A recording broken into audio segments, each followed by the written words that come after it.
minuto 1 en C5N, donde está la información, donde usted conoce en profundidad lo que más nos importa en este momento, que es lo que sale del expediente.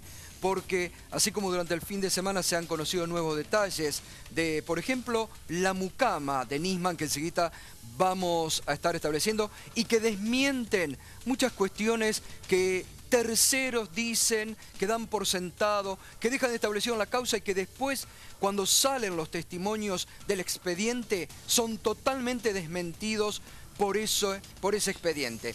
Por eso seguimos día a día la información, por eso estamos esta noche también con periodistas reconocidos que siguen la información para ahondar en el expediente del caso Nisman, en lo que nos debe interesar, porque lamentablemente la política ha copado toda esta causa, ha copado tribunales, lamentablemente, porque será muy difícil a partir de ahora poder discernir dónde la justicia actúe correctamente, de dónde actúe con algún objetivo político. Lamentablemente, muchos por estas horas se están olvidando de lo que nos debe importar a todos, establecer cómo, por qué, dónde murió el fiscal Alberto Nisman. Muchos sobre el cuerpo caliente de Nisman ya se han lanzado a una politiquería barata que no ayuda a saber lo central. ¿Por qué murió Alberto Nisman? Y en eso no nos vamos a apartar, en eso vamos a seguir profundizando, porque hay novedades. Mientras en Salta está terminando en estos momentos, podemos tener información, la pericia final sobre el arma utilizada por el fiscal Nisman en el momento de quitarse la vida. Hoy la fiscal Fein dio a conocer nuevos detalles. Por ejemplo, una nueva pericia balística, fundamental también para determinar la trayectoria del proyectil. Así que la tenemos, allí está. Se ha podido determinar entonces que la bala que causó la muerte del fiscal federal Alberto Nisman ingresó apenas por encima de la oreja derecha. Ingresó apenas por encima de la oreja derecha y con trayectoria ligeramente ascendente, según reveló un peritaje ordenado por la fiscal Viviana Fein. El lugar donde quedó el orificio y el recorrido del proyectil son compatibles con una lesión autoinfligida y, según el análisis de los forenses, tiene entidad suficiente como para causar la muerte. Esta pericia ordenada por la fiscal Fein es fundamental, porque en estas horas, en estos días, usted ha escuchado que se han dicho muchas pavadas sobre este tema. Muchos lobbies de los servicios de inteligencia que plantan cosas que no existen en el expediente, que obviamente quieren tapar los servicios de inteligencia, que obviamente quieren enchastrar. Entonces, esto es lo fundamental. Esto que estamos mostrando, esto que ha determinado una nueva pericia ordenada por la fiscal Fein. Mauro, Federico, buenas noches, ¿cómo estás? ¿Qué tal, Gustavo? Determinante, importante esto, ¿no? Fundamental, porque además vos fíjate que sobre todo los peritajes... Viste que se decían que se había tenido que retorcer y que cuántas cosas había tenido que hacer con el arma. Ahí está la pericia que ha determinado y que ha ordenado la fiscal Fein, ¿no? Exactamente, esta pericia es determinante, pero a la vez también, y volviendo a lo que planteaba sobre el manejo, el manoseo de la información, ¿qué decir respecto de lo que se ha dicho en los últimos días, en las últimas horas, sobre la pericia toxicológica, cuyos resultados todavía no vieron la luz, pero ya un diario durante el fin de semana hizo trascender la información de que habría una presencia de una sustancia supuestamente extraña. Pero, y después todas las especulaciones. ¿Pero qué es esa sustancia extraña? Bueno, absolutamente no hay ninguna sabe. confirmación oficial. Y esto es lo que hablábamos la semana pasada y seguramente continuaremos diciendo sobre la manipulación de la información del expediente que en realidad en muchos casos se comprueba que no está presente. Néstor Espósito, buenas noches. Néstor es periodista de Radio del Plata en el Palacio de Juiciales, sigue el expediente en profundidad. A ver, esta que determina entonces ahora la pericia que estábamos viendo en pantalla es fundamental, ¿no? Para saber también el recorrido de la bala y todo lo demás, ¿no? Sí, además de eso el contexto en el que se produce el disparo, porque si bien es cierto que está ubicado en esta zona y que tiene una trayectoria ligeramente declinante de unos 25 o 30 grados, en realidad es compatible, pero más allá de esto se produce en un contexto determinado, se produce en perfil a un espejo, en una situación en la que está sentado o hincado o arrodillado y que tiene la posibilidad de que hubiera caído el cuerpo trabando con una inercia determinada. Es decir, lo que estamos hablando es de una dinámica... A ver, en base, Néstor, discúlpame, en base a la gráfica que estamos viendo ahí, vos recién lo estabas simulando, pero ¿podemos explicarle a la gente cómo fue? Sí, hay dos teorías respecto de cómo se produce el disparo y que tiene que ver con el mismo lugar, pero con dos posturas diferentes del arma. Si el arma está tomada como indica el gráfico que está a la izquierda, está tomada como si el pulgar estuviera apuntando hacia arriba. Si el pulgar apunta hacia arriba, la posición es esa. Y la trayectoria de la bala es exactamente igual a esa, el orificio de entrada, el tatuaje que deja la deflagración, producto del calor, las heridas que provoca la impregnación con pólvora y demás. Ahora bien, podría pasar que quien está tomando, si podemos tomar la mano a lo mejor ayuda a entenderlo, que quien está tomando el arma de esta manera pueda inclinarla y apoyar el arma de esta manera, en una posición que está en paralelo con el piso, y entonces en lugar de venir a la 100, que es la posición natural, con el pulgar hacia arriba, al inclinarlo automáticamente el arma viene para atrás, y sí coincide con esta zona que es donde ingresó el disparo. Esto es lo que está demostrando este peritaje, que es un peritaje balístico que por otra parte no es nuevo, está incorporado desde hace por lo menos 2 semanas al expediente. Ahora, también es importante, vos lo revelabas esta mañana en la radio, que durante el fin de semana, esto no se conoce, la fiscal y la jueza estuvieron reunidas. Sí, estuvieron reunidas el sábado durante más de 3 horas. Se supone que hablando de la causa. Sí, analizando básicamente cómo va a seguir la causa, la tiene la fiscal Viviana Fein. Hay obviamente contacto entre ellos, más allá que en algún momento se dijo que había una mala relación entre ellas, lo cierto es que la causa, la investigación está a cargo de la fiscal y que la jueza en esta historia en particular obra casi como una jueza de garantías que controla que no haya ninguna irregularidad. Ahora, Néstor, ¿por qué se dio a trascender, por lo menos, que había intención de cierto sector de trasladar la causa al ámbito al fuero federal? Porque en realidad, como la víctima de este episodio es un fiscal federal y como aquí lo que se investiga es una muerte por razones dudosas, no una muerte dudosa porque no hay ninguna duda que Nisman está muerta, sino una muerte por causas dudosas, entonces podría tratarse de un hecho criminal y en ese caso podría ser competencia del fuero federal. Pero nada de esto está demostrado hasta ahora, insistimos de nuevo con lo mismo. Nada de la prueba que se ha recolectado hasta ahora muestra algo diferente a un suicidio. Esto que comentaban recién respecto de la aparición de una sustancia extraña, lo que estuve consultando, me cuentan que la única sustancia extraña encontrada en el baño eran unas cremas por una cuestión epidérmica que tenía el fiscal Nisman, y en el allanamiento lo único que encontraron es un medicamento que podría ser relativamente considerado extraño, que es clonazepam, y no en pastillas además. Pero digo, de la pericia pericia toxicológica, claro, la no que se está, conoce nada. No está. La pericia toxicológica no está. No hay resultados. Lo que estamos hablando es del allanamiento que realizaron en el departamento, que encontraron, bueno, no encontraron ni rastros de consumo de ningún estupefaciente, ni ningún medicamento extraño, solamente clonazepam y después medicamentos de venta libre. Hay un punto importante respecto de esto. Hay un periodo de ventana de casi 1 hora en la que no se sabe qué pasó en el departamento. Y es el que va desde el momento en que ingresó la madre de Nisman con uno de los custodios hasta el momento en que llega el médico de Swiss Medical llamado por la propia madre.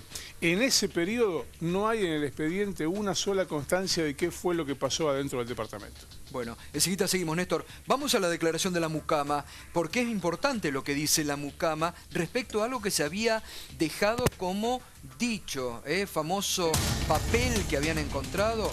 La última vez que vio al fiscal fue el jueves anterior a su muerte. Nisman le habló de la denuncia y le dijo: me van a querer voltear, pero no van a poder, según la mucama.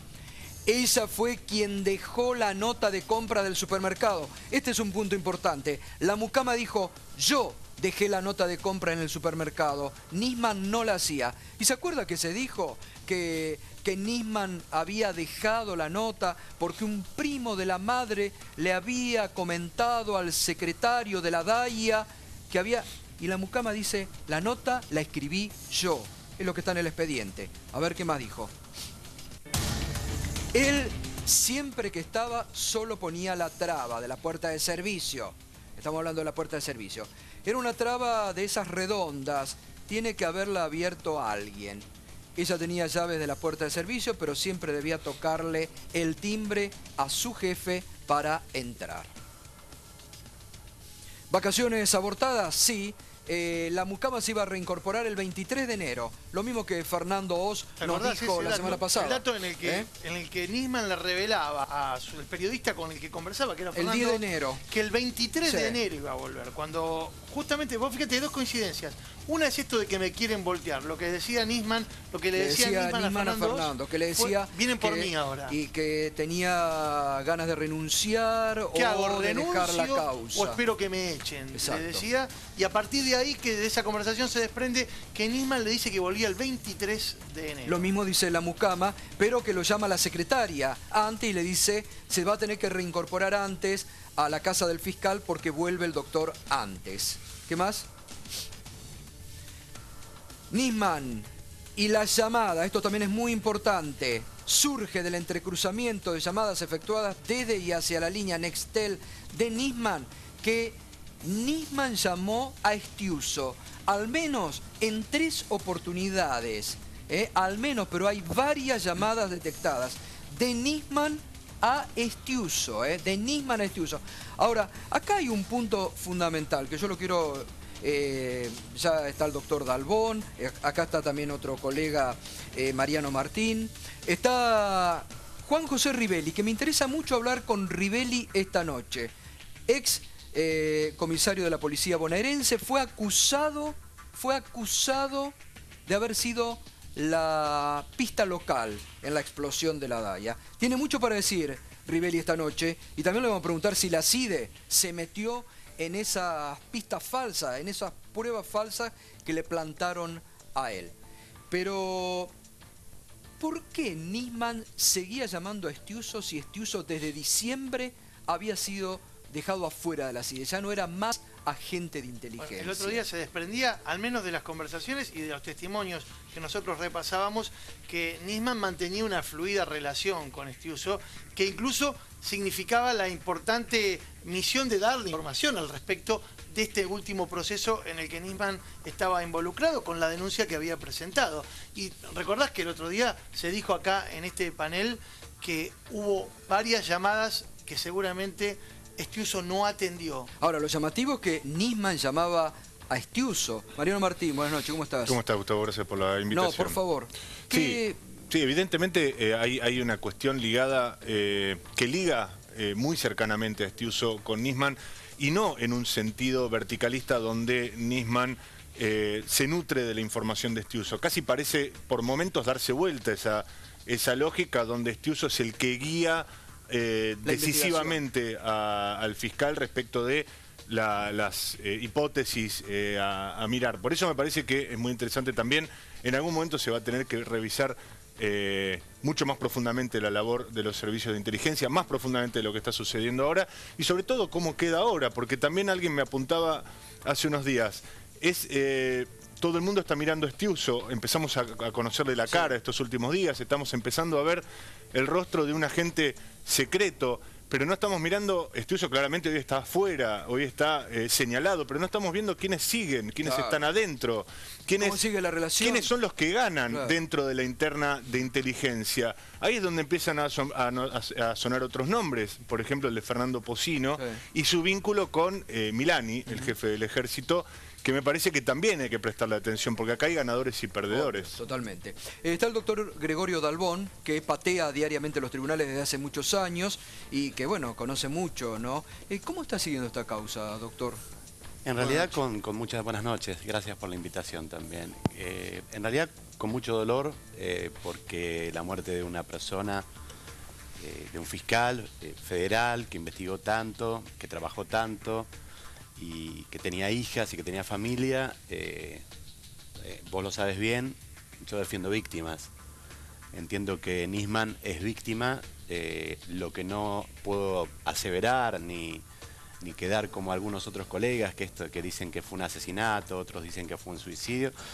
Yo lo que tengo que decir es simplemente que me causa mucha tristeza que en la Argentina exista este tipo de crímenes o de suicidios políticos y que la población política, sea la oposición o sea el propio gobierno, traten de llevar arena para su costado, ¿no? Me parece que aquí la justicia tiene que intervenir en serio y la fiscal tiene que hablar menos y hacer más. Porque si bien... ¿La causa cómo la está viendo? ¿Cómo sigue? ¿Cómo está metida? La causa la estoy viendo ¿Cree como... que tiene que ser más acelerada? No, ¿Que le falta tiene que hablar dinamismo? menos y hacer más. No tiene que salir a hablar con los periodistas, tiene que estar encerrada. No puede tener ni tiempo de hablar con los periodistas. En realidad, una muerte de esta naturaleza lleva a investigar en principio un homicidio y luego el suicidio. Se empieza por la figura más grave. Y luego se va haciendo seguramente el cono para llegar a la finalización y tener una respuesta hacia la sociedad. Lo que no se puede hacer, ni de la oposición ni del gobierno, es utilizar la muerte para beneficio propio. Y me parece que esto es realmente algo muy triste que está pasando en la Argentina, en este periodo que queda del gobierno. ¿Los jueces y los fiscales no están usando también la muerte de su colega? Yo no sé si lo están usando los jueces y los fiscales. Yo creo que lo que tienen que hacer los jueces y los fiscales, más allá de la marcha, que tienen todo el derecho del mundo de hacerla porque son personas. Yo siempre digo que antes de ser abogado soy persona. Los fiscales son personas, pueden hacer la marcha y me parece muy bien. De hecho, no sé si voy a ir o no voy a ir, va a depender del trabajo. Pero por muchas cosas que han sucedido, no se han hecho marchas. Y yo entiendo que esta marcha tiene un tinte político muy fuerte que está utilizando la oposición. Vos sabés que yo soy de Extracción Radical, no soy kirchnerista, afiliado a la 15 de Raúl Alfonsín. Y ver que Elisa Carrió, alguien a quien yo escuchaba, diga que va a ir a la marcha, ver que toda la oposición o el cono de oposición a este gobierno, al que no voté ni votaría, al que tiene cosas que han hecho muy buenas a nivel de derechos humanos, pero cosas que a mi criterio, bueno, no fueron tan buenas en otros ámbitos, ahora lo siento como víctima. El cadáver de Nisman fue tirado encima de la presidencia de la Nación. Esto es algo coherente. No puede la oposición echarle la culpa... Lo que no le quita responsabilidad institucional a los desmanejos que ha habido en la Secretaría de Inteligencia. Pero la Secretaría de Inteligencia, si ha habido desmanejos, piense que Estiuso no estuvo con el gobierno de Néstor y de Cristina Kirchner, sino que estuvo desde los militares. Evidentemente todos lo han usado. Ahora es la figurita mala de la película. Ahora es este hombre el causante de todos los problemas. Ahora la CIDE y los espías. Yo siempre pienso en Lady Di, cuando los servicios de inteligencia británicos y los servicios de inteligencia franceses se disputaban a ver quién había sido el culpable de haberla dejado que se vaya del Hotel Ritz de París con Al-Fayed y que tuviera después, entre comillas, el accidente. Siempre las mafias cuando matan hacen que parezca un accidente. Pero usted dijo recién, ¿usted Siempre. cree que le tiraron el muerto a la presidenta? No tengo ninguna duda. Claro, a la presidenta, ¿cómo le iba a convenir que se muera un fiscal federal que la había denunciado? Esto es de primer grado inferior. Cualquier persona, el hombre fue a un programa de televisión y dijo que la denuncia de la presidenta por encubrir un atentado, el más grave de toda la historia de la Argentina. Va un día y después a los 4 días lo matan. ¿Cómo la presidenta va a hacer semejante, o el gobierno va a hacer semejante movida después que el hombre habló y que acusó? Eso sería irreal. Lo matan, dice usted. Sí, yo no sería tan aventurado. Me parece que hay que poner las cosas en contexto. Todavía no sabemos si es un asesinato, si es un suicidio. Yo ya dije que no sabemos lo que es. Lo que estoy diciendo es que sí estoy convencido, porque de tarado puedo tener, pero no mucho, que el gobierno en la muerte de Nisman no tuvo absolutamente nada que ver y que lo que la oposición dice, que el gobierno es asesino y que el gobierno es esto, no, el gobierno puede ser bueno, malo o regular, pero es un gobierno que fue elegido por la mayoría de la Argentina. Si lo quieren sacar o derrocar, que lo saquen con los votos, pero que no utilicen el cadáver de Nisman para asegurarse de ir a una marcha y de tener en un año electoral la posibilidad de usarlo, al fiscal para tener más votos. Además, esto me parece una vergüenza. Parece que nos estamos olvidando todo, la causa central, que es saber determinar cómo murió. ¿En qué momento murió? Porque yo creo que la fiscal y la jueza hoy nos tienen que dar respuesta. A propósito, Néstor, porque hoy también diste una información muy importante, Néstor Espósito, que tiene muy buena información. ¿La jueza y la fiscal fueron presionadas o fueron tanteadas por algún fiscal o algún par para ver si iban a ir a la marcha del 18? Sí, hubo sondeos. Desde el viernes en adelante hubo sondeos durante más de una oportunidad para saber si iban a ir a la marcha del 18. Y hasta donde yo sé, ambas dijeron que por una cuestión de prudencia no podían estar en esa marcha. Bueno, es de sentido común, porque la El verdad superior que de ellas es uno de los organizadores, ¿no? Ricardo Sáenz, Claro. un camarista de instrucción, camarista del crimen, es uno de los organizadores. Yo brevemente quería detenerme sobre eso, Gustavo, porque... Está bien, pero digo, un dato no menor lo que dice, porque que la jueza y la fiscal vayan a una marcha donde ellas tienen que dar respuestas a la sociedad en forma urgente, ya sería el colmo de la locura, me parece, ¿no? Sí, bueno, es algo que en Comodoro Pi, que es como la mayor caja de resonancia del Poder Judicial, se está hablando mucho. Aquellos que obviamente están decididos a participar y a mostrarse como líderes de esta movilización, que el caso de Guillermo Marijuán, Carlos Rívolo, Raúl Ple, etcétera, etcétera, y quienes dicen, nosotros no podemos mostrarnos en esta situación, o bien porque están muy de acuerdo con el gobierno en alguna de sus líneas, o bien porque entienden que en algún momento esta causa puede derivar, como bien lo había comentado hace un ratito Néstor, al fuero federal, y esto generar una suerte de incompatibilidades. Imagínate un juez o un fiscal que está participando de la movilización junto con líderes de la oposición y de repente tiene que hacerse cargo de una parte de esta investigación. A ver, me parece muy importante porque está Sergio Burstein. Sin entrar en los detenimientos, antes de ingresar al estudio estuvimos charlando, lo saludé, y Sergio trae una preocupación en el mismo sentido de lo que vos estás indicando. ¿No, Sergio? Sí, ¿qué tal? Buenas noches. ¿Qué tal? Buenas Gustavo. noches. Nada, antes de llegar acá escuché al presidente del Tribunal Oral número 2, Gorini, el doctor Gorini, diciendo que va a asistir a la marcha. Y esto que genera una preocupación más que importante, porque imaginemos que la marcha está convocada en silencio, en paz, para honrar la memoria de Alberto Nisman, que me parece perfecto y como se mencionó acá, todos tenemos derecho a hacerlo. Pero si esta marcha, como bien lo señaló el doctor Dalbón, tiene un tinte político que es imposible de no ver con quienes van a asistir, deviene en una marcha que no es tan en silencio y que ocurren, ojalá que no, cosas que realmente comprometen a quienes están dentro de la marcha.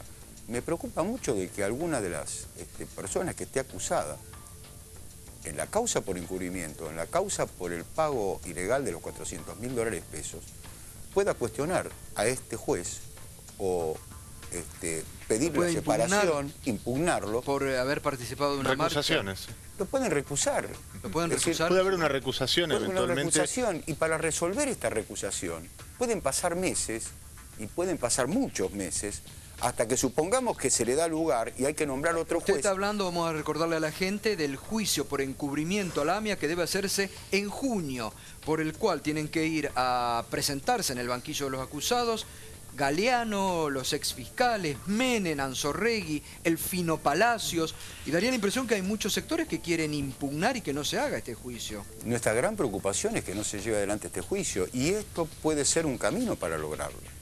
Y esa es la preocupación. Habilitando la impugnación del juez. Por supuesto. Gustavo, también tengamos en cuenta una cosa. Yo disiento con el doctor Dalbón en cuanto... Sí creo que todo el mundo tiene derecho a marchar, por supuesto todo el mundo está en libremente, condiciones de que hacerlo, hagan, por supuesto. pero creo que identificar a los fiscales como ciudadanos de a pie es un error. Me parece que los fiscales tienen resortes del Poder Judicial, tienen acceso a armas, tienen custodia, tienen... manejo de herramientas y de logística propia del Poder Judicial que no los convierte en ciudadanos de a pie comunes y corrientes. Y me parece que esa condición de responsables de la Administración de Justicia, al mismo tiempo, debería quizás inhibirlos. Es decir, no que sea una imposición, pero sí inhibirlos de tomar una decisión de marchar por justicia a quienes deben darla. Bueno, Me parece... el otro día hubo, se dio un hecho muy particular. En un canal colega estaban entrevistando al doctor Carlos Stornelli, al fiscal, que es uno de los organizadores, y uno de los periodistas le pregunta, bueno, pero ustedes están presionados, no pueden trabajar. Claro, rápidamente se da cuenta de lo que le están preguntando a Stornelli, por lo que vos estás indicando, Mariano, que es importante, y Stornelli eleva la voz y dice, no, perdón, si yo estuviera en esa situación lo estaría denunciando, Y lo cortan abruptamente y dice, me fui al carajo, ¿no? Dice Stornelli. Murió un hombre, no murió un fiscal. Un hombre. Yo creo que los fiscales también son personas.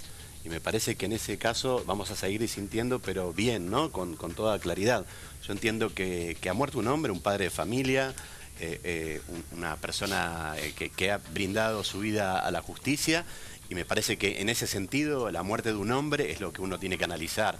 Los fiscales son hombres y son personas, y también tienen derecho a una marcha. Y el doctor Gorini es un juez conocido, y sé que es un hombre de honor. Más allá de ir o no ir a una marcha, entiendo y lo conozco muy bien al doctor Gorini, que es una persona realmente de honor, y que si va a la marcha es porque también, además de ser juez, es una persona, es un hombre. Y en ese sentido... Bueno, no es menor lo que dice Sergio. No, pero en ese sentido todos somos personas. Está bien, pero si más allá, impugna... no importa, pero hay presidentes que van a las marchas y son presidentes de la nación. Hay ministros, primeros ministros en cualquier país del mundo. Gregorio. Está bien, pero estamos hablando de un, según todo el mundo y todos los diarios que he leído en los últimos tiempos y que he escuchado, de una muerte, digamos, política, de algo que ha sido como un cimbronazo, como si la AMIA hubiera vuelto a explotar la muerte de Nisman. Pero lo que no entiendo, ¿vos estás a favor de la marcha o estás...? No se trata, yo estoy a favor de que la gente deje de pensar que los fiscales no son personas y que tienen un rol que cumplir y que no pueden por eso y no expresarse libremente. Me parece que la libertad de expresión que tuvo este gobierno... Pero ¿no le parece, doctor, que tienen herramientas para expresarse a través de sus dictámenes? Sí, pero ¿por qué no pueden ir a una marcha? Estamos en libertad yo no estoy y en diciendo democracia. que no puedan ir. Sí me parece que es una desproporción aquellos que resuelven ir cuando deberían tener, quizás, pero es una idea personal, por supuesto, claro. y pueden no compartirla ni los organizadores ni quienes van a participar, pero deberían tener al menos un recato donde ya tienen herramientas suficientes para expresarse, que son los dictámenes, las resoluciones. Todos los días tienen para dictaminar los fiscales. Entiendo, pero la democracia es un sistema republicano de gobierno. Lo que hace además, y que es lo mejor de todo, es que todos seamos iguales ante la ley. Inclusive los jueces, los fiscales y las personas de bien. Si son personas de bien, que sean fiscales, es solo un cartel que tienen en su despacho. ¿Por qué no pueden ir a una marcha? Doctor, déjeme eso es lo que, eso es simplemente. Y lo de Gorini quiero que quede claro. Es un hombre de honor. No es una mala persona, no es una persona que está haciendo esto políticamente. Me consta que es un hombre de honor. Yo no pongo en duda que el doctor Gorini sea una persona de honor. Pero yo estoy mirando desde el otro lado, no desde el doctor Gorini, sino de los acusados. Y los acusados pueden, ante una eventualidad, utilizar esta situación para impugnar la presencia por parte del doctor Gorini en el tribunal. Es decir, todos somos buenos hasta que dejamos de serlo y lo sabemos que es así. El problema es que históricamente esta causa ya lleva 8 o 9 años y no podemos llegar a un juicio oral porque se han presentado cualquier cantidad, siempre dentro del marco de la ley a derecho, pero se han hasta cuestionado presentaciones de una hoja, que lo ha hecho hasta el doctor Clemente, abogado de Galeano, en aras de poder postergar y postergar. No es casual de que todas las querellas de los familiares, lo primero que señalamos ante lo ocurrido fue que tenemos miedo que ni siquiera empiece a partir de junio este juicio. Y respecto de los fiscales, por supuesto que tienen derecho a participar como ciudadanos, pero no convocaron como ciudadanos, convocaron como fiscales. Y algunos de los fiscales, y algunos de los fiscales que están convocando están cuestionados por su actuación lamentable dentro de la causa AMIA. Y muchos o algunos de los que participan siguen siendo parte de los fiscales que están en la investigación de la causa AMIA. Por ejemplo, eso es lo que preocupa. Moldes, Ple, Marijuán. ¿De qué están acusados? Es decir, inclusive hay una denuncia por la demora en resolver el tema de lo que tiene que ver con el encubrimiento y el pago ilegal de los $400.000 de pesos. Yo no me puedo olvidar que el fiscal Marijuán entendió que no había delito lo hecho por Galeano. ¿No fue refrendado eso por la Cámara Federal? El fiscal Marijuán entendió que lo que había hecho Galeano no era delito y Galeano va a ser juzgado por el Tribunal Oral por pago de los $400.000 de pesos, por apremios ilegales, por encubrimiento en el atentado a la AMIA. Es decir, son situaciones bastante difíciles de asimilar. Entonces lo único que uno pide, que como personas tienen todo el derecho, pero creo que deberían cuidar la forma, porque nadie me puede garantizar que en esta marcha que está hecho por respeto, en silencio, pero que empiezan a adherir determinados factores políticos, y que realmente nos preocupa que esto no termine así y que no se pueda llevar Ahora adelante enseguida el juicio. estamos con Juan José Rivelli porque es un tema que él va a ser testigo también en este juicio. Néstor, ¿vos querías Decía en contar algo? respuesta a lo que decía el doctor Dalbón, que la marcha de los fiscales es como si todos los jugadores de Boca, que además son hinchas de Boca, hicieran una marcha para que Boca saliera campeón. Y en realidad lo que tienen que hacer es entrar a la cancha y hacer goles para que el equipo salga campeón, no reclamarlo a través de una marcha. Para eso son jugadores de un equipo de fútbol, para eso son fiscales, agentes de un sistema de la justicia. Sabes que comparto, Néstor, absolutamente lo que decís, pero insisto en esto, ellos tienen el deber de hacer las cosas bien, y también comparto contigo eso, pero también tienen el derecho de ser ciudadanos y de acompañar en algo que ellos creen que es noble y que es acompañar una marcha por la muerte de un fiscal. Me parece que son dos cosas que pueden ir de la mano. Primero, cumplir con su deber, que es ser fiscales y resolver las situaciones, investigar, y no salir por la televisión diciendo me voy de vacaciones y después no me voy de vacaciones. Doctor, perdón, seamos lo más inocentes posibles y pensemos en que esa es la motivación para la marcha. Ya la adhesión de candidatos presidenciales masiva de la oposición. Y hoy, Gustavo, sumaron la CGT de Moyano y la CGT Azul y Blanca de Luis Barrio Nuevo.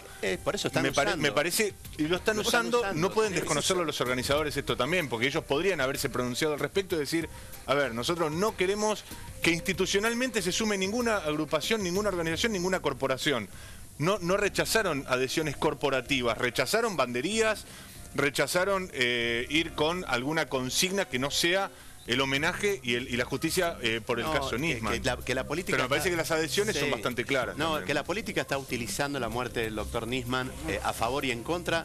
Ninguna duda cabe, ninguna duda cabe. ¿Por qué no pedirle Ahora, al sistema político que reaccione de manera la diferencia, unánime, Dalbón? Digo, sí. ¿por qué no podría ir el oficialismo también a una marcha en donde lo que bueno, está pidiendo... pero hay parte, yo tengo muchísima gente del oficialismo que va a ir, hay mucha gente que va a ir. El problema es esto, que nadie separa al abogado.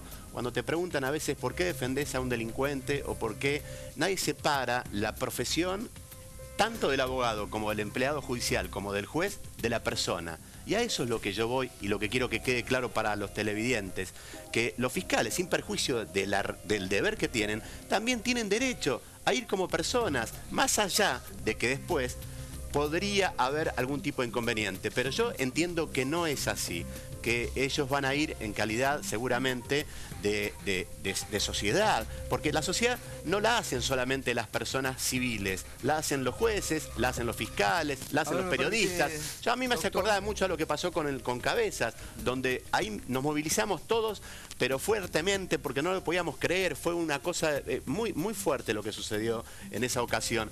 Y me parece que en esta es una ocasión bastante parecida, es como que la sociedad se siente desprotegida. Si matan a un fiscal, ¿qué queda para un Carlitos o para una persona que está fuera de una custodia? De nuevo estamos guiando todo hacia un homicidio, doctor. Y me no. Si matan a un fiscal, sí, está bien, pero no es inocente, doctor, decir permanentemente que lo están matando, que lo mataron a Nisman.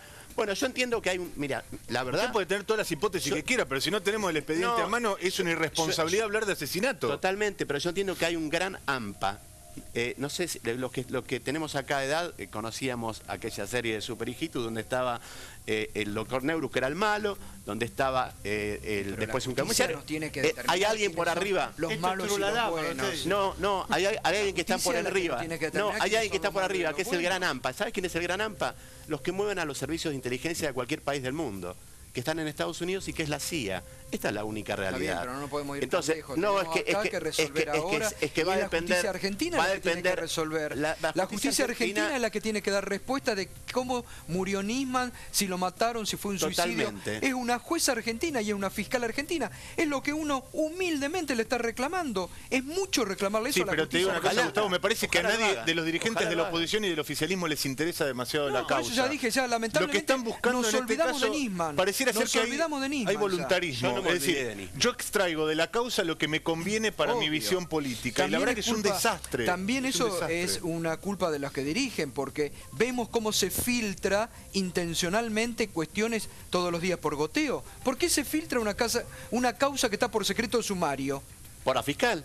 ¿Y pero por qué? Se Sí, porque filtra la fiscal, un día una porque la fiscal cosa, responde otro día se seguramente, utiliza responde políticamente lo que seguramente se a filtró. corporaciones, sin lugar a duda. La fiscal, ¿usted se acuerda cuando la fiscal dijo me voy a tomar vacaciones porque el fiscal me las debía y son 15 días del año 2014 y después Aníbal Fernández dijo es una vergüenza se tome vacaciones la fiscal y la fiscal volvió tras sus pasos Sí. y no se tomó las vacaciones? Se las va a tomar en marzo. Perfecto, pero ¿a usted le Ojalá parece, para ¿a usted le marzo parece termine la serio? instrucción, ¿no? ¿A usted le parece serio? Aclaró en el comunicado oficial que no la va a hacer, no va a tomar licencia hasta tanto la causa no se le va. Pero por eso digo, En ¿cómo, marzo cómo, tampoco. cómo te vas Bueno, a ir ¿me de permite? vacaciones? Está Sí. Juan José Rivelli, que usted, hablábamos recién, Sergio Burten está hablando, usted tiene que ir al juicio de junio, usted lo acusaron, sale ahora nuevamente a la luz los servicios, siempre la luz de la sombra de la CIDE. ¿Usted lo sufrió en carne propia o no? Sí, sin duda.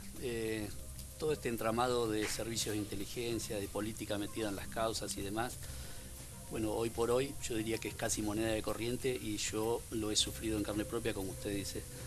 La realidad es que al juicio no solo voy como testigo, yo ejerzo la profesión de abogado y voy como abogado en causa propia como querellante en contra del juez Galeano, del ex juez Galeano, de los ex fiscales Mullen y Barbacia, del ex presidente Menem, de Anzorregui, de Beraja y toda una serie de personajes de la CIDE. Y voy junto con el doctor Ubeira como apoderados de todos aquellos policías que estuvieron ilegalmente detenidos y así está reconocido dentro del expediente.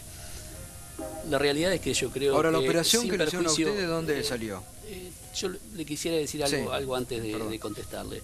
Sin perjuicio de que yo respeto siempre la opinión de los demás y las decisiones son personales en cuanto a asistir o no asistir a una marcha y demás, yo creo que el mejor honor o la mejor forma de honrar la memoria del fiscal Nisman es realmente preocuparse, como dijo el señor Bursten, para que este juicio que desde el 2004, en el cual terminó la primera etapa que nos absolvió y donde quedó a la luz realmente toda esta falsa pista local, cómo le pagaron ilegalmente a Tejeldín, cómo Galeano y los fiscales coaccionaron a testigos, cómo inventaron toda esta serie a través de la CIDE que comandaba Anzorregui. Yo creo que no tienen que permitirse ni los fiscales, ni los jueces, ni todo el Poder Judicial, ni toda la sociedad en que decaiga esta fuerza para que realmente, no en junio, tendría que empezar antes el juicio. Acá estuvo plagada de medidas dilatorias y yo respeto perfectamente todas las estrategias que se pueden utilizar en derecho a defensa y así lo hemos respetado, como hemos respetado también y hemos solicitado de que Galeano y todos los demás permanezcan en libertad hasta el momento del juicio, porque lo reclamábamos cuando estábamos presos, no vamos a cambiar de idea de la corriente garantista de que entendemos que deben llegar en libertad a Pero, un juicio. digo, ¿la CIDE se metió también? La ¿A CIDE ustedes se le metió- armaron la causa a la se CIDE? metió desde el inicio, cuando allá por el año 95 el único detenido que tenían era el señor Tejeldín en una causa y donde tenían una famosa declaración que decía que le había vendido una tráfica a un tal Ramón Martínez y demás, aparece esto que quedó plasmado en la sentencia, los intereses oscuros de gobernantes inescrupulosos, que quedó plasmado en la sentencia que nos absolvió, donde en aquella interna política de Menem Duhalde, para que Duhalde no siga hacia la carrera presidencial, aparece la CIDE armando una operación donde dice, bueno, el único detenido que tenemos, le ponemos $400.000 arriba a la mesa.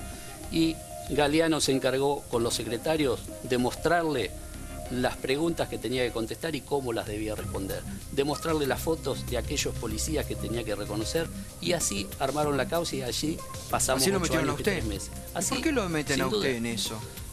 Porque...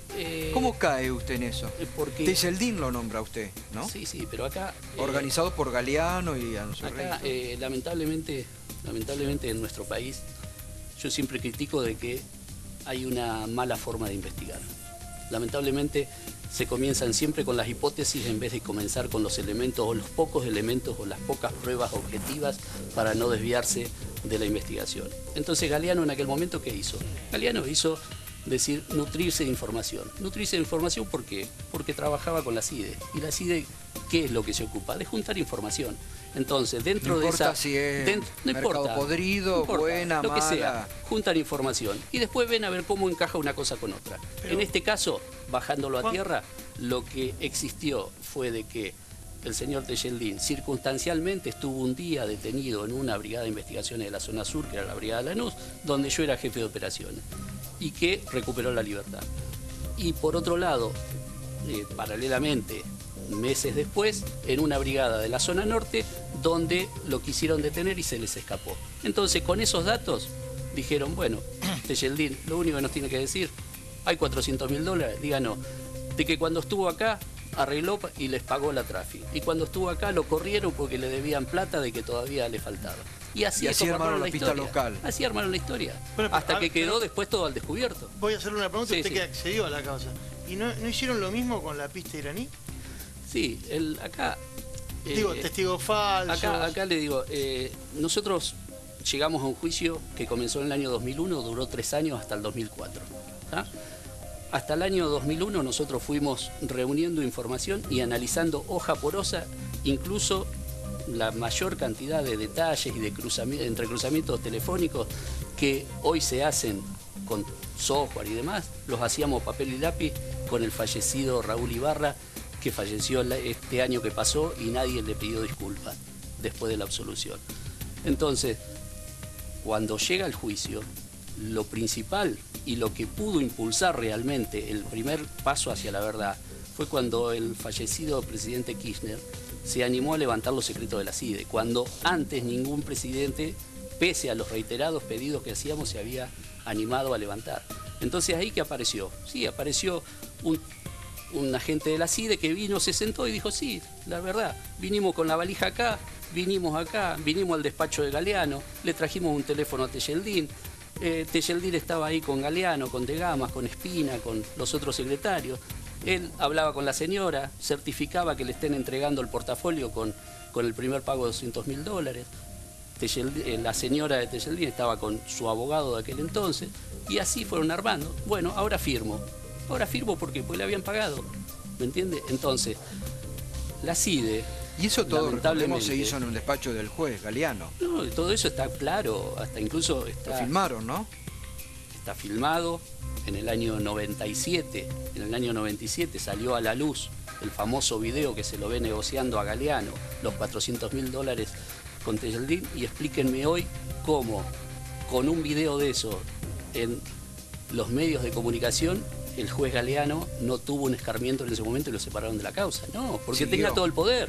Porque los 3 poderes del Estado en ese momento estaban todos confabulados y desde las instituciones que representaba a las víctimas del atentado encabezadas por Veraja, lamentablemente no rindieron respuestas a, Y Veraja, a los fines esto es nobles del importante, reclamo. porque Veraja está acusado también por encubrimiento y va al juicio en Sin junio. duda. ¿Qué papel cumplió Veraja?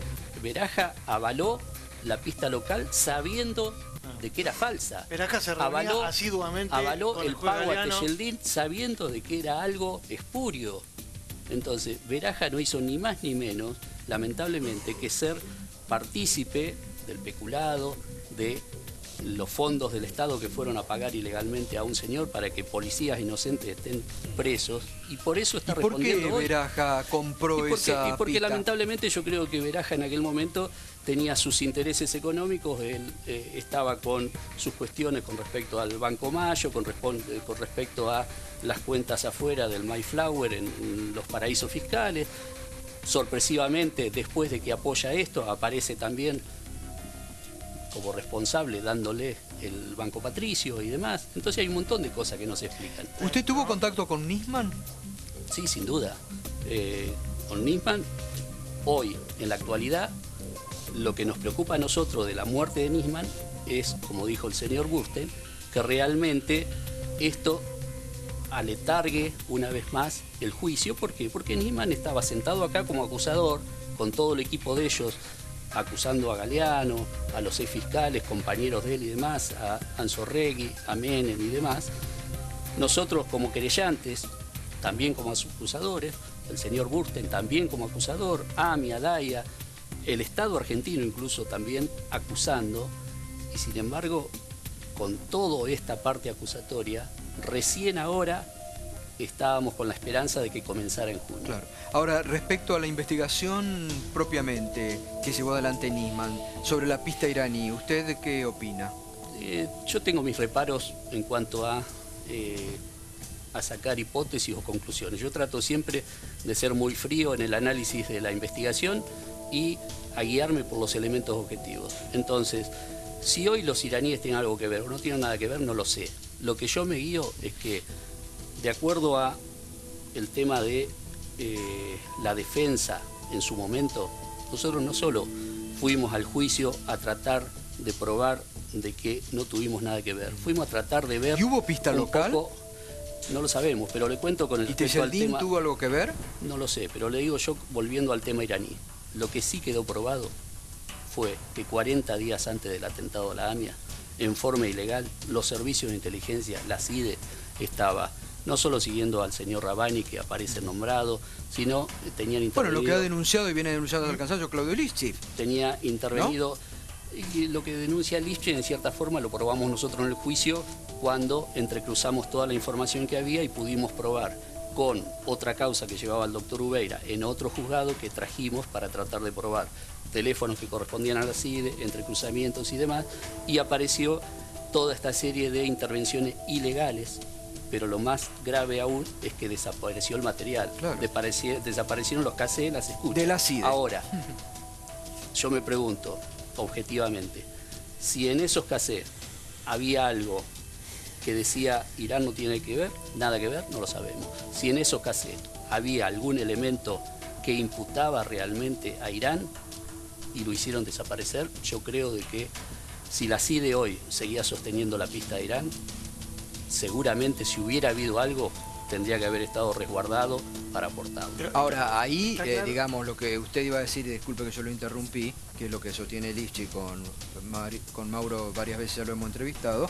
que antes del ataque a la AMIA se estaba siguiendo a una célula Sí, en realidad había iraní que una estaba detención actuando. que se produce en Ezeiza de un ciudadano iraní que tenía un pasaporte falso. Sí, Khalil Gatea. Exactamente, Khalil Gatea, a partir del cual se arma una investigación, recae en el Juzgado Federal del Doctor Santa Marina, y a partir de allí lo que denuncia Lifchitz y lo que ustedes prueban es que lo que se hizo fue esa causa, digamos, esconderla, con Sí, posterioridad al pero, atentado. pero independientemente de lo que se hizo de esa causa,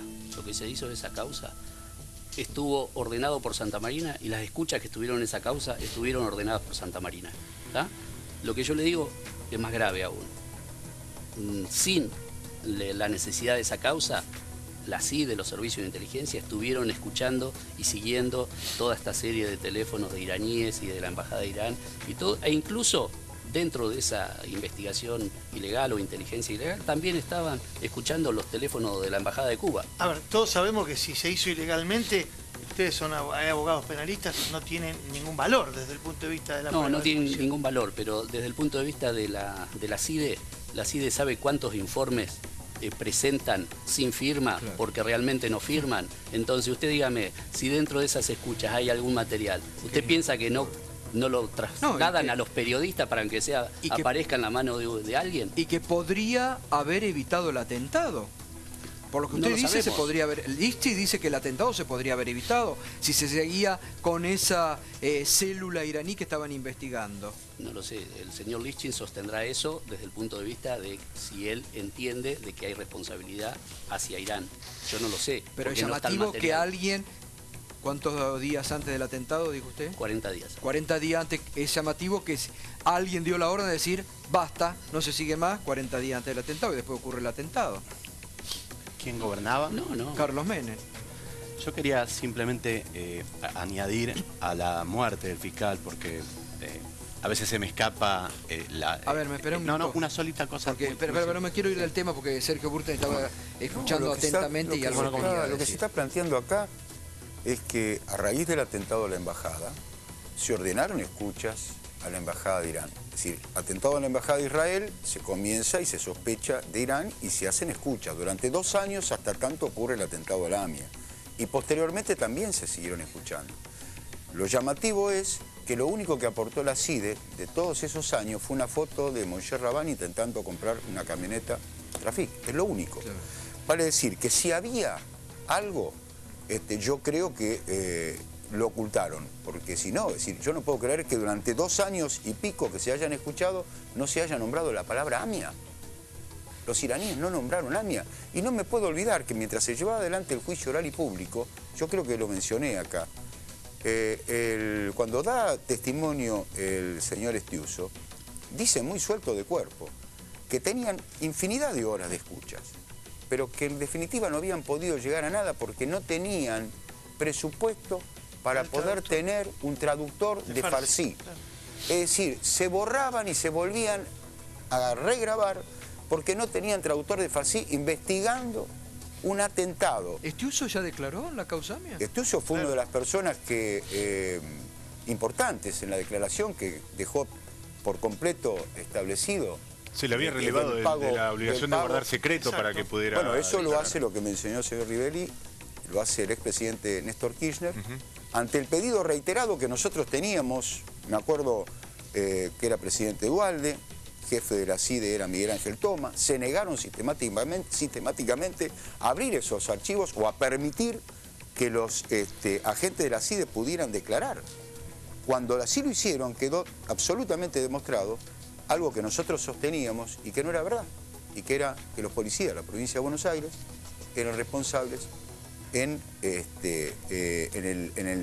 el haber retirado la camioneta o participación necesaria en el atentado de la AMIA. Nosotros compramos pescado podrido, porque compramos una vez pescado podrido, no queremos repetir nuevamente la misma mala experiencia. ¿Y Beraja por qué, o parte de la comunidad, por qué compró esa hipótesis que hablaba de Rivelli, de la conexión local cuando no había sustento? Mirá, yo creo que lo referente a la comunidad se ve ahora en este juicio que ojalá empiece. Entonces, cuando empezamos a ver que cuando cuando la Cámara de Casación requiere la presencia de los querellantes para distintas presentaciones que se hicieron, recuerdo una que para nosotros fue conmocionante. El ex juez Galeano se presenta en Cámara de Casación apelando su procesamiento y la elevación a juicio diciendo de que el atentado al AMIA no fue un hecho de lesa humanidad. Ante el silencio de las instituciones que no se presentaron a oponerse a esta presentación, ni siquiera para eso. Es más, llegamos a un juicio oral y público por encubrimiento y pago ilegal de $400.000 sin que las instituciones hayan aportado una sola prueba.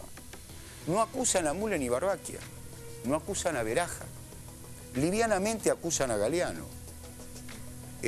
Son situaciones preocupantes. ¿Y por Ellos qué- van a tener que responder hoy por qué no nadie lo hacen. reclama, ¿por qué hoy nadie reclama, que es una pregunta que yo vengo realizando acá desde hace varios días, nadie me sabe responder, por el atentado a la embajada, que lo tiene la Suprema Corte de Justicia de la Nación y que durante todos estos años no nos ha dicho Néstor nada? ¿Por qué la Corte no ha informado sobre el atentado a la embajada? ¿Por qué nadie pide nada sobre el atentado a la embajada?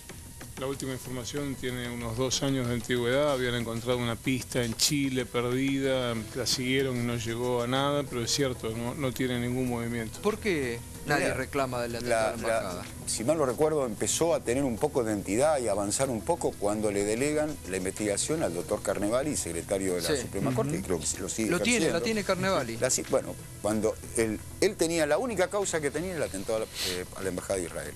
Cuando empezó a avanzar un poco, le tiraron 200 causas por la cabeza. No, pero recordemos que la causa estuvo... ¿Causa qué? Le metieron 200 causas más para que investigue otras 200 causas y no se abocara exclusivamente Bueno, al tema de la es embajada. lo que reclamamos ahora con la fiscal Fein, que debería estar Abocada. pura y exclusivamente abocada a esclarecer la muerte de Nima y no tener 20, 30, 40, 50 causas más. ¿La sigue teniendo toda? ¿Sigue? Sí, en realidad ¿No la lo que pusieron tiene... únicamente con eso? No, le están ayudando algunos fiscales de onda, como dicen los chicos, políticos sacándole el despacho diario, pero la causa, la fiscalía sigue teniendo todas las causas. Le habían ofrecido más dotación de personal en su momento. Ella había preferido... Contrato porque dijo la procuradora para no presionarla ni nada, le ofrecieron contrato. Sí, que ella tuviera la discrecionalidad de elegir a sus colaboradores y prefirió mantener el equipo que tenía ahora. Recién hablábamos acerca de lo que significaba poner en contexto el momento político que vivía la Argentina, esa década del 90. En el 92, cuando ocurre el atentado a la Embajada de Israel, recordemos quiénes controlaban y de qué manera el ingreso al país, lo que era la aduana, Ibrahim al-Ibrahim, Monser Alcázar, es decir, fueron todas pistas que se dejaron libradas prácticamente al azar o directamente a la direccionalidad de no investigarlas, porque alguna razón seguramente habría. Cuando estaban investigando el atentado a la Embajada de Israel, una semana antes se disponían ya a firmar el cierre de la causa cuando ocurre lo de la AMIA. Es anecdótico, cuando nosotros reclamábamos, el secretario de Migraciones era Hugo Franco. Claro. Cuando nosotros nos presentamos, fue conmocionante porque cuando nos presentamos en esa famosa conferencia de prensa que decía el doctor Corach en la puerta todos los días, nos presentamos presentándole una carta, pidiéndole que respondiera a los requisitorios que hacía el juzgado, diciéndole que informara sobre las entradas y salidas del país, que estaban en esas famosas cartitas o papelitos blancos que se hacían, más allá de que después algunos de los otros nos ponen presos, se armó un pequeño y bastante importante problema. Pero cuando terminamos de reunirnos finalmente con el ministro Corach y le reclamamos, le decíamos que la respuesta era en tiempo y forma, siempre en tiempo y forma y nunca nunca se clarificaba. Hugo Franco, muy suelto de cuerpo, nos dijo: yo los invito a ver a ustedes el estado en que me dejaron el Mossad, el FBI, tiraron todo al piso, se lo comieron las ratas, está todo mojado, no podemos dar esa información.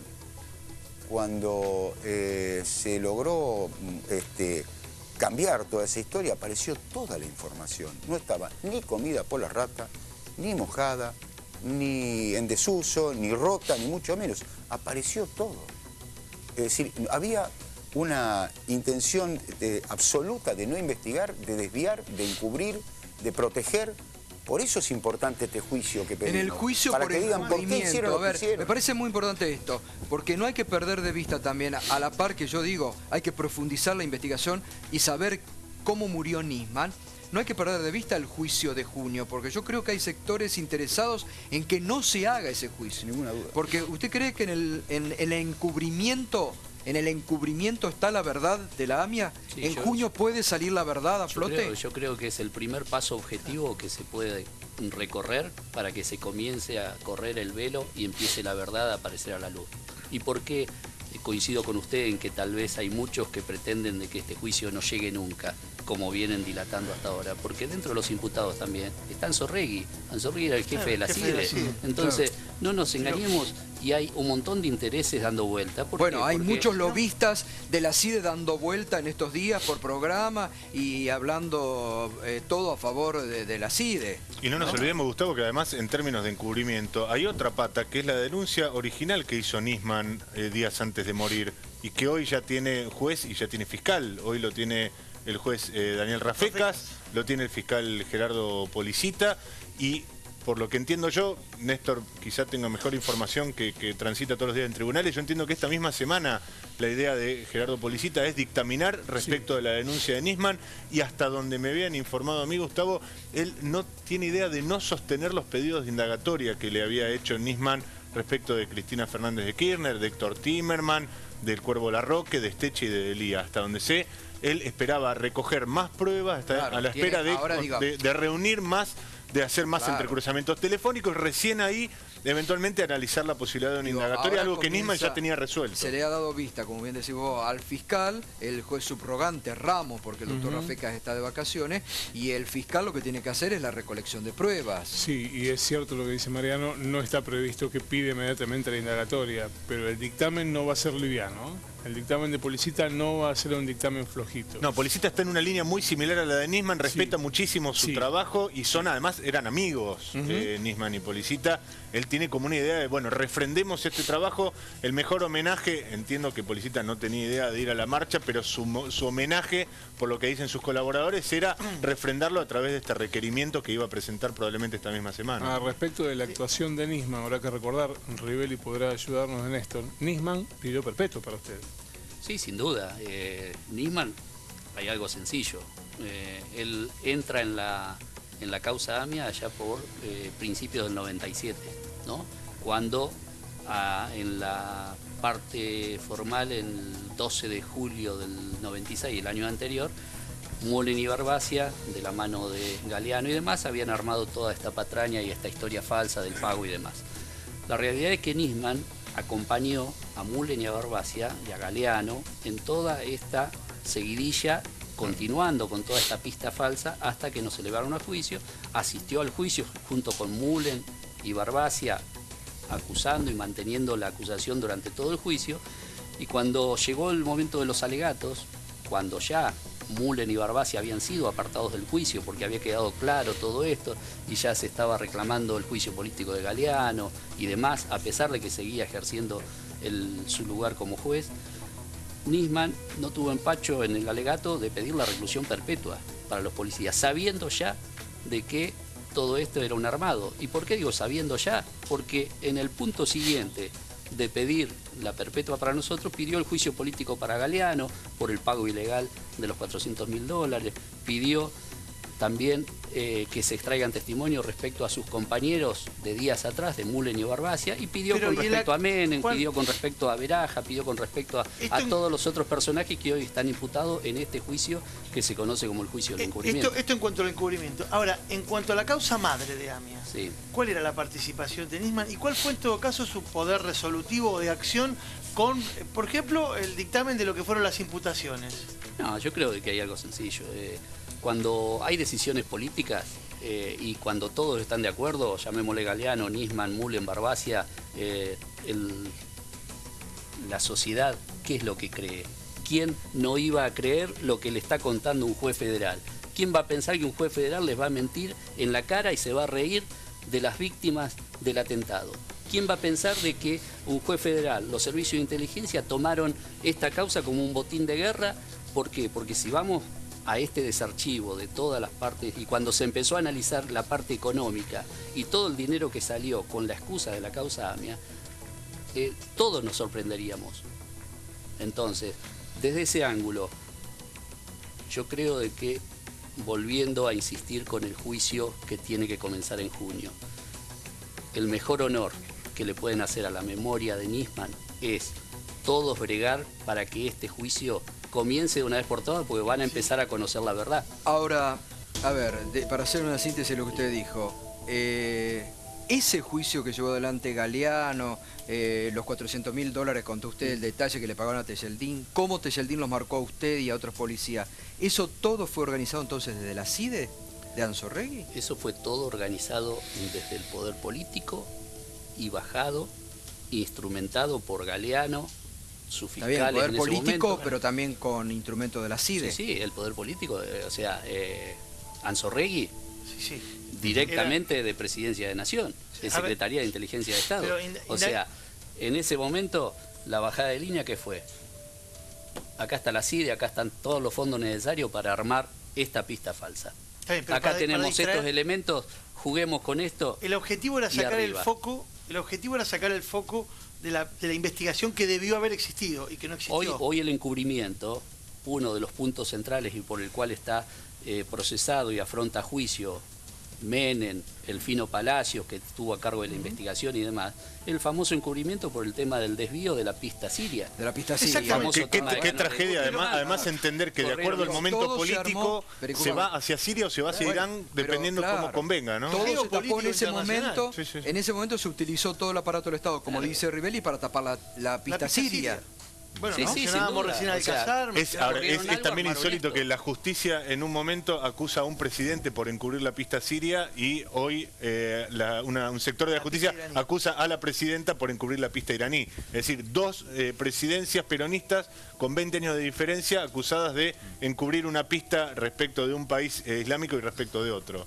Es Bueno, como pero- una tragedia también, es que es hasta Pero si tragicómico. si analizamos un poco las comparaciones, teóricamente cualquiera podría hacer un análisis y decir una imputación tiene que excluir a la otra. Ujú. Entonces no se puede encubrir a Siria como pista Ya, y se puede Irán. incluir a Irán como pista. Hoy los que van a por encubrimiento y que tiene que comenzar el juicio van por el encubrimiento a la pista siria. Claro. Entonces cualquier otra cosa que se hable de cualquier otro encubrimiento les sirve para seguir postergando, para seguir jugando en esta chicana. Exactamente. Es la realidad, aunque duela en función de que hoy estamos frente Sí, pero a un estamos pensando en una causa que se venía instruyendo hace mucho tiempo y hoy me parece que la atención de la opinión pública está en la acusación de Nisman, que justamente Apunta tiene que a los ver con iraníes. apuntar a los iraníes Claramente. y entender que desde la cúpula del gobierno se encubrió Pero por la, eso- la supuesta responsabilidad Por de eso le iraníes. preguntaba a Rivelli acerca de la causa madre, porque me da toda la impresión que no se está planteando los cuestionamientos que hay sobre el material probatorio con la que se avanzó en la pista iraní.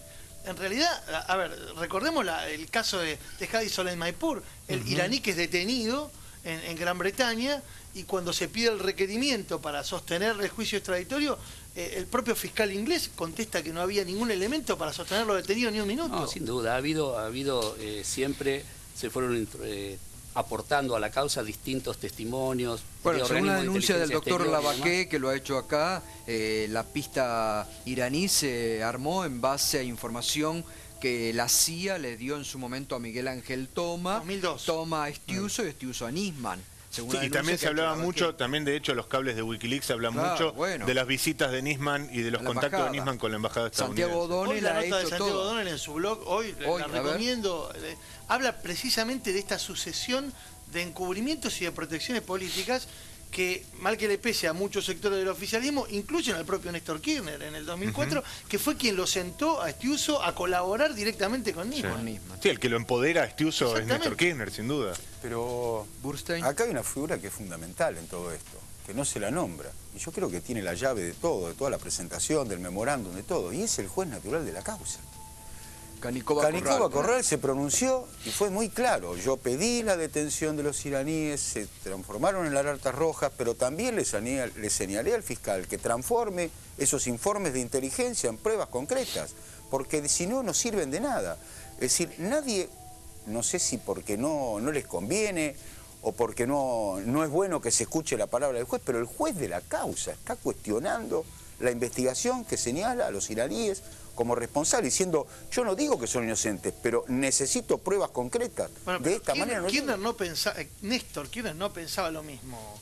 Claramente, en los foros internacionales, en los que esto dice perfectamente en su columna de hoy, Santiago O'Donnell, en los foros internacionales en donde le tocó participar, Néstor Kirchner que esa es la gran discusión que teníamos con Alberto.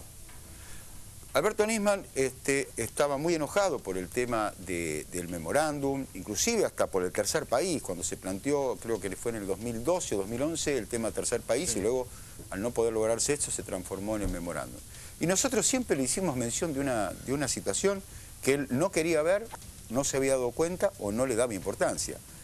Desde el último año de mandato de Néstor Kirchner, que comienza a hacerse la denuncia en los foros internacionales, le hace Naciones Unidas, y luego prosigue con la presidenta Cristina Fernández de Kirchner, todo el reclamo que se hizo hacia Irán por no colaborar y todo lo que devengó después está fundado en la investigación de Alberto Nisman. Sí, sí. Es decir, no hubo mejor defensor, o por lo menos respetando a la justicia, que el gobierno, y esto es una realidad, no es que uno quiera defender al gobierno, pero el gobierno llevó una denuncia fundada en la investigación que llevó adelante Alberto Nisman. Nadie ratificó ni defendió, si se quiere, más que este gobierno, la denuncia de Alberto Nisman. Más allá que pueda opinar de que no alcanzaba o lo que sea, pero respondió a la requisitoria de la justicia. Bueno, gracias a todos, la verdad, gracias Rivelli por su testimonio, porque la verdad que nos permite ir esclareciendo un poco toda esta madeja de encubrimientos, de mugre que durante todos estos años ha tapado. Yo digo, en el juicio de junio, que Dios quiera y ustedes tienen para batallar y que se tiene que hacer, porque en el juicio de junio puede empezar a encontrarse algo de la verdad sobre el atentado a la AMIA. Y otra cosa, empecemos también a recabar y a pedir que la Corte nos informe qué es lo que pasa con el atentado a la embajada, con esa investigación, porque durante tantos años nada se sabe. Es decir, tenemos que empezar a reclamar que quienes nos tienen que dar respuesta, que es la justicia de este país, dé respuestas concretas, porque ellos tienen el poder. Hoy una fiscal y una jueza nos tienen que responder de qué manera murió Nisman. Ellas tienen en este momento el poder de hacerlo. Un poder. Después está el pueblo, que tiene el poder de todo pero lo que es la democracia, ¿no? Lo que importa es lo que ellas definen, no el pueblo. Lamentablemente el pueblo no puede ni juzgar ni condenar. El día que el pueblo pueda elegir, pueda elegir jueces o fiscales, el día que el pueblo pueda elegir jueces o fiscales, que hoy los jueces y los fiscales son, desde que los nombran hasta que se mueren, jueces y fiscales, ahí va a cambiar seguramente la historia y tendremos gente de bien dentro de la justicia, donde hoy tenemos gente que evidentemente está más politizada que brindada hacia lo que es la equidad y la verdad en la Argentina. Si hay alguien que está en deuda con los muertos de la AMIA y con muchos otros hechos, es la justicia. Ninguna duda. Y la única manera de devolverle, y lo vamos a repetir hasta el cansancio, la manera de devolverle la dignidad a los muertos es mediante justicia. Porque con justicia podés vivir en paz. La paz que necesitan ellos para descansar y la que necesita la sociedad argentina. Y la que está en deuda es la justicia. Seguro. Bueno, muchas gracias a todos por participar, gracias a los colegas también por venir esta noche. Breve pausa y nos metemos ya en el debate político también en torno a todo lo que viene esta semana en el debate en el Parlamento, nueva ley de inteligencia, marcha, enseguida el debate político.